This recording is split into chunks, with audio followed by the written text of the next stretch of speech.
Bonjour à tous, on se retrouve pour la partie 3 des vidéos sur les moissons. Donc avec la moisson du blé févrole après celle du triticale que j'ai terminé hier. Pour vous parler de l'essai de cette année, du blé févrole, voir ce que ça donne quoi. Donc voilà.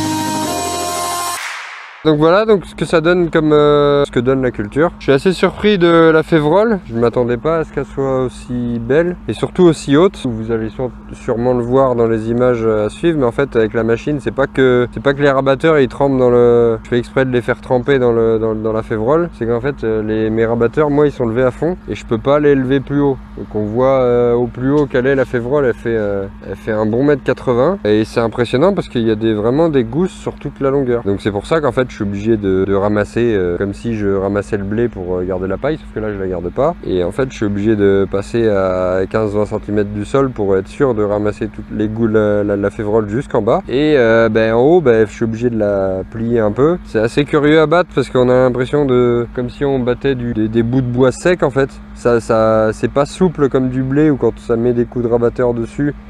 Ça accompagne et tout, c'est comme une brindille de bois quoi en fait, et donc donc ça vient par paquet. Faut prendre le temps, faut pas non plus rouler trop vite, même s'il n'y a pas beaucoup de camelote, faut que ça prenne le temps, faut mettre les rabatteurs un peu moins rapidement et puis il faut que ça prenne le temps que ça rentre dans la machine quoi. Au point de vue rendement, c'est moins que j'espérais. La févrole, de moyenne on doit être à 30-35, j'espérais un peu plus. La févrole est réussie, il y a ce que j'attendais. Par contre c'est le blé quoi, il s'est fait envahir, c'est vraiment fait dominer par la févrole, c'était pas le but. Et en fait ça confirme ce que je pensais avec ce que j'ai appris dernièrement sur comment cultiver les graminées en semi-direct. C'est que de ce que disent ceux qui font du semi-direct depuis longtemps, c'est qu'une graminée, il faut vraiment la semer très fort quoi. Ce que je pense en fait, c'est que quand on fait des cultures de mélange, et en semi-direct plus particulièrement, il faut pas essayer de trouver un compromis entre les deux cultures. En fait il faut faire deux pleines doses dans le mélange. C'est à dire que si en culture pure vous semez le blé comme chez moi on le fait à minimum 150 kg hectare, et admettons une févrole, je sais pas, moi je les semais à 80 kg là dans le mélange, mais si admettons une févrole en pur vous la semez à 100 kg, c'est 150 kg de blé plus 150 kg de févrole, et en fait ça donne, après ça donne des mélanges énormes.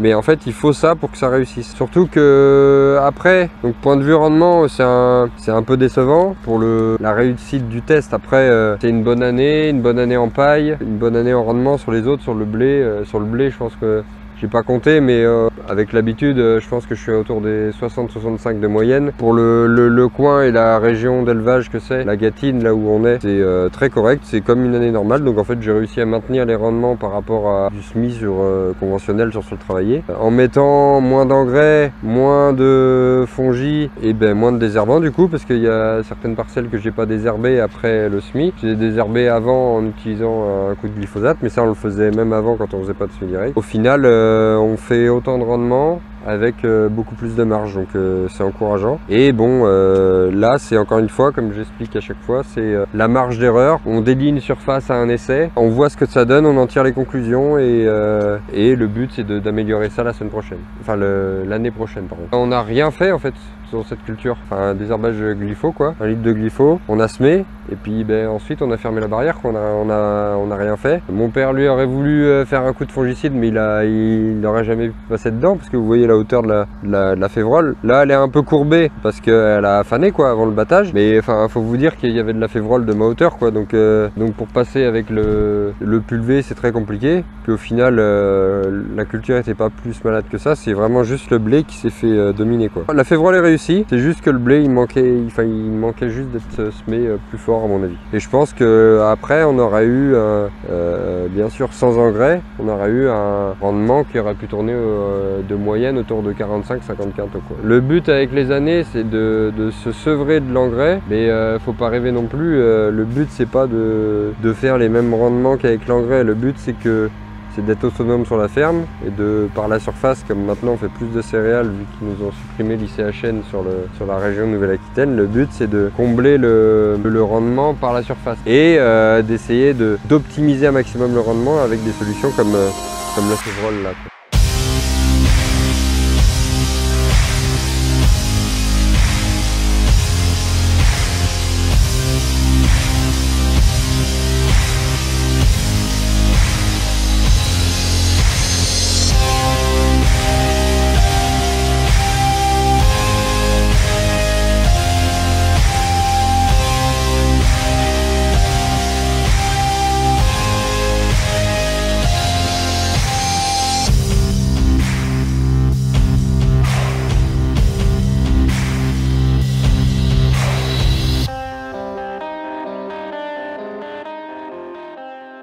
Donc après pour parler de la paille, donc cette année c'est vraiment une année à paille. Moi je fais du triticale sur la ferme, donc il y a énormément de paille, mais même en blé c'est assez impressionnant cette année. Vu qu'on manque pas de paille, j'ai pris la décision on a pris la décision avec mon père de monter le broyeur et de broyer la paille quoi. Parce que déjà il n'y a pas, même si ça paraît très volumineux comme ça, il n'y a pas grand tonnage à l'hectare de paille par rapport à ce que visuellement ça dit. Mais avec les tiges de Févrole, la paille n'aurait pas été de très bonne qualité. Pas dans le sens battage, mais dans le sens absorption sur les litières. Et pour ceux qui savent de quoi je parle, pour ceux qui ont déjà essayé de récolter de la paille de colza, c'est un peu le même principe quoi.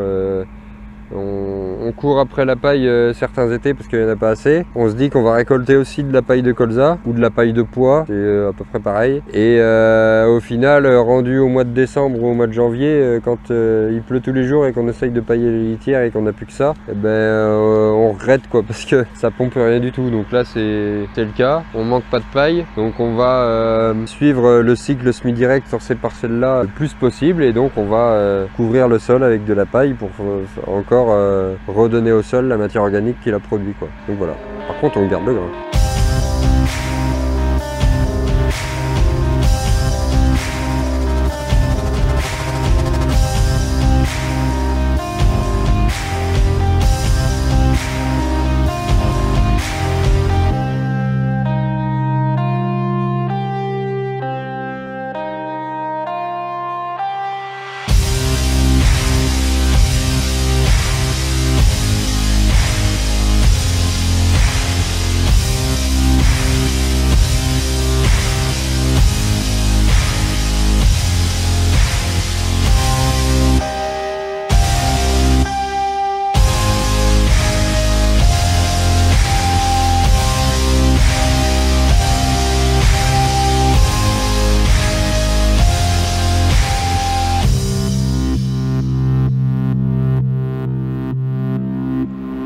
Donc juste un point juste pour parler du réglage de la machine, pour ceux que ça intéresserait d'en faire et qui battent eux-mêmes ou qui veulent savoir, ou qui sont justement curieux de savoir comment on règle. Les vents ça change pas trop, les grilles j'ai ouvert un peu plus pour être sûr que les févroles, vu que les graines c'est forcément plus gros que du blé, j'ai un peu ouvert les grilles. Par contre là où ça change en fait c'est au batteur, en fait faut vraiment ralentir le batteur. En fait là dans le blé févrole en fait ce qu'il faut retenir, l'idée pour le réglage en gros c'est qu'il faut pas s'occuper du blé, il faut vraiment s'occuper de la févrole.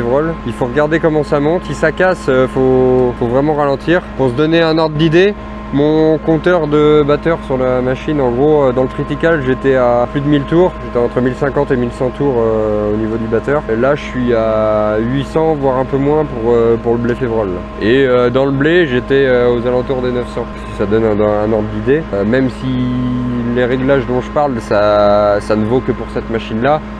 C'est pour donner un ordre d'idée, un ordre de grandeur pour la diversité de culture quoi. Le maïs c'est même encore moins vite, c'est juste pour expliquer que quand pour battre de la févrole en fait blé févrole, un mélange blé févrole, en fait il faut s'occuper de ce qui est le plus fragile en priorité, c'est-à-dire la févrole. C'est pas que la févrole est fragile, c'est que le batteur a tendance à la casser quoi. Donc voilà. Du coup on s'arrête vu que je suis dans le champ où on filme, c'est à côté du champ de maïs où on filme tout le temps, hein. Celui où j'ai fait la présentation du semoir, la vidéo du semi-direct de maïs, c'est dans ce champ là. Pour vous montrer ce que ça donne, Donc là on est dans la partie du champ qui est entre guillemets le moins bien levé, que toujours ce problème de rémanence de phyto suite au précédent du couvert avant ce maïs là, de la culture de l'année dernière quoi, de 2022, été 2022, où le trical il avait eu une grosse dose de fongi je pense, ou de blé, enfin bref la céréale d'avant, et en fait je pense qu'on a vraiment une rémanence de phyto. Mon père dit que c'est des limaces qui attaquent les graines, je pense qu'il y a de ça, mais c'est pas normal qu'en fait ce soit que la même partie du champ, 2 fois des limaces, je trouve que ça fait un peu beaucoup, et surtout c'est la même partie du champ, là où le couvert était beau, le maïs il n'y a pas d'attaque. Je pense qu'il y a vraiment une rémanence de produits encore, aussi un peu de limaces, faut pas qu'il n'y en a pas. Pour vous montrer ce que ça donne, que là c'est en train d'épier, là on voit, ouais celui-là il y a 3 épis en préparation quoi. Et après la gamète mâle est en train de sortir là et elle va féconder. Et de ce que je montrais, là on le voit bien sur les maïs là, c'est les coronaires. J'ai jamais vu ça. J'en ai un peu aussi dans la parcelle derrière ma maison. J'ai jamais vu des coronaires. Regardez, c'est l'envergure de mes 2 mains quoi. Il y a des coronaires qui viennent, là regardez celle-là, elle vient à 10 cm, là ça va sortir aussi. Peut-être même que quand les épis vont commencer à peser lourd, il va peut-être se dire voilà c'est lourd, il faut que je reste debout.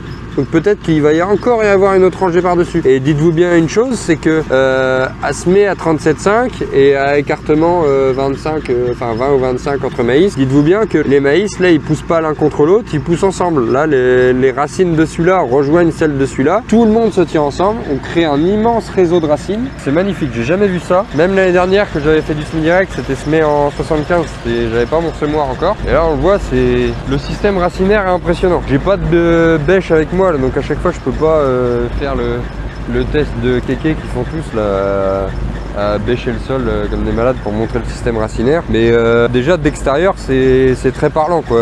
Là on le voit, et là aussi il y a 2 étages, on le voit, là il y a 2e étage, 3e étage qui commence, enfin c'est impressionnant quoi. Donc derrière par celui-là il y a eu un désherbage en plus quoi. Il y a eu glypho semis, levé du semis, redésherbage, mais ça c'était, on le faisait déjà avant, et c'est parce qu'on était sur chaume, donc sinon voilà. Il me semble qu'il a aussi eu un peu d'engrais, il nous restait un peu d'ammonitrate des semis de céréales. Pas de l'ammonitrate acheté au mois de novembre l'année dernière, qu'on a acheté au printemps qui était beaucoup moins cher. Faut pas déconner, on n'a pas acheté de l'engrais à 900 boules. C'est une fin de vidéo, j'espère que entre le maïs, le blé févrole et ma réflexion sur le résultat vous a plu. N'hésite pas à t'abonner, liker, partager, toujours pareil. Si tu veux rejoindre le mouvement Agro & Co, la formation sur l'eau est toujours disponible. N'hésite pas à aller faire un tour sur le site internet pour la commander. Voilà, allez, ciao ciao tout le monde.